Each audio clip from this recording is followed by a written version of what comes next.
Richard Branson proved it was possible last weekend, and now the next billionaire is lining up to blast off into space. Yeah, Jeff Bezos will launch in T-minus 2 days aboard his spaceship New Shepard. For more on this, we're joined by the Director of Space Institute at Swinburne University, Professor Alan Duffy in Melbourne. Thanks for joining us, Alan. Even though Branson did it first, Bezos's mission is still promising to make history. Talk us through that.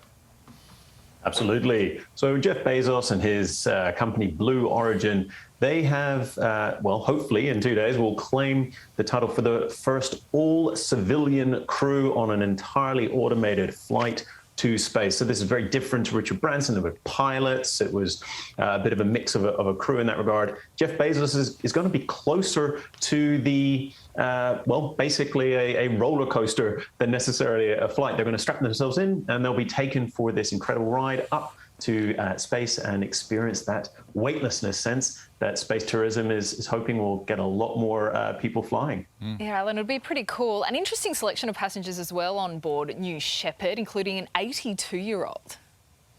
Yeah, this is the real story for me. So we have Jeff Bezos, his brother Mark. There's actually the youngest ever astronaut. Oliver Damon has just been added to the roster. But the real story is Wally Funk. Now, she trained back in the 60s as part of the all-female Mercury astronaut corps.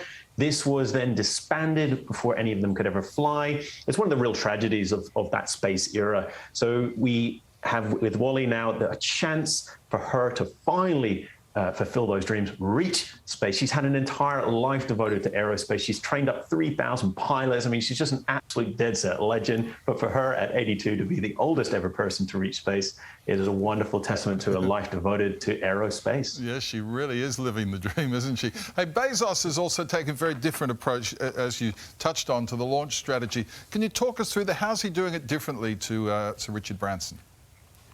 So Richard Branson's approach was essentially his spaceship was beneath an aircraft, and essentially that was taken up very high, and then it disconnected and off it blasted. Jeff Bezos, very much more like a traditional rocket approach, the kind that we see in SpaceX and the Elon Musk company Pioneer.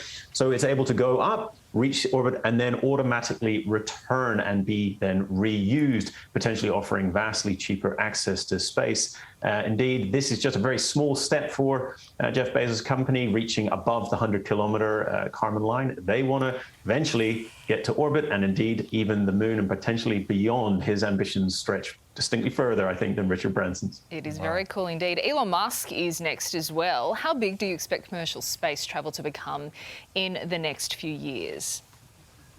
So pretty big. Based on reports from the Swiss investment bank UBS, for example, they anticipate it being a $3 billion market each and every year about a decade from now. Elon Musk will be taking a tourist launch to the moon. So really, we're seeing the beginning of a new era where hopefully with ever more people gaining access to space, it becomes cheaper to also launch satellites. And those satellites deliver insights for us back on Earth, ensuring that even if we're not necessarily a space tourist, we will still benefit from space tourism by, well, increasing use of satellites and making agriculture better and eradicating world hunger, for example. That's just one of the key outcomes from this period. Incredible. The sky's not the limit anymore. It's a brave new world. Thanks, Alan.